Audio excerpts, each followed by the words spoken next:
Hi, I'm Miss Carrie, and I'm so glad that you've come to join me in my reading corner today. My pick for today is called Fish is Fish by Lionni. Fish is fish. At the edge of the woods, there was a pond, and there a minnow and a tadpole swam among the weeds. They were inseparable friends. One morning the tadpole discovered that during the night he had grown two little eggs. "Look," he said triumphantly. "Look, I am a frog." "Nonsense," said the minnow. "How could you be a frog if only last night you were a little fish just like me?" They argued and argued until finally the tadpole said, "Frogs are frogs and fish is fish, and that's that." In the weeks that followed, the tadpole grew tiny front legs, and his tail got smaller and smaller. And then, one fine day, a real frog now, he climbed out of the water and onto the grassy bank.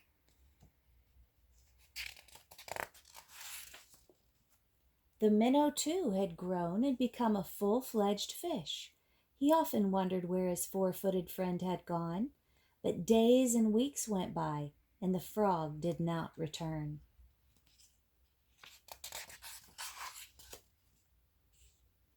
Then one day, with a happy splash that shook the weeds, the frog jumped into the pond. "Where have you been?" asked the fish excitedly.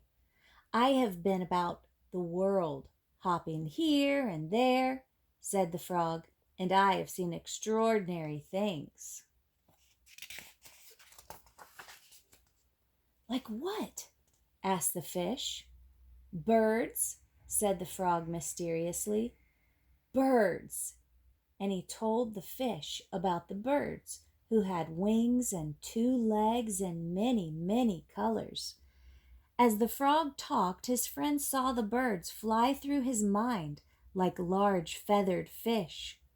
"What else?" asked the fish impatiently.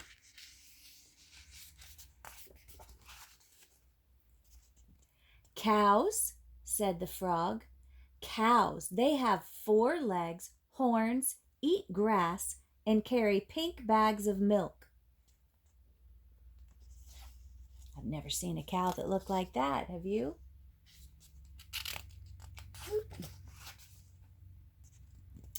"And people," said the frog. "Men, women, children."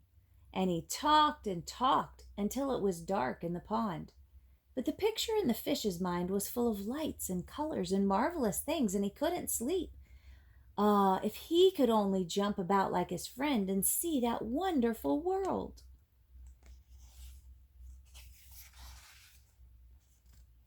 Oh, look at what he sees in his mind.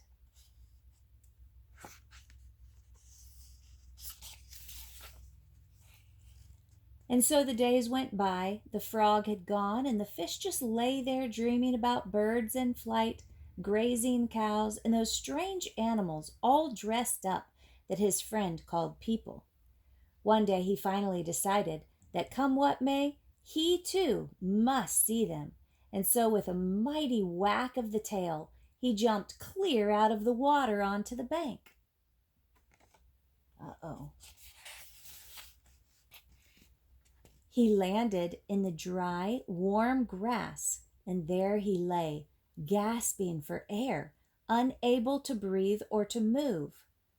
"Help," he groaned feebly, which means weakly.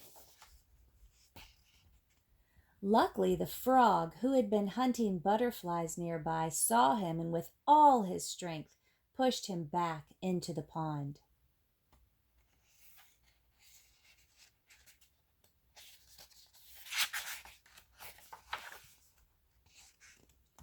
Still stunned, the fish floated about for an instant. Then he breathed deeply, letting the clean, cool water run through his gills. Now he felt weightless again, and with an ever so slight motion of the tail, he could move to and fro, up and down, as before. The sun rays reached down within the weeds and gently shifted patches of luminous color. This world was surely the most beautiful of all worlds.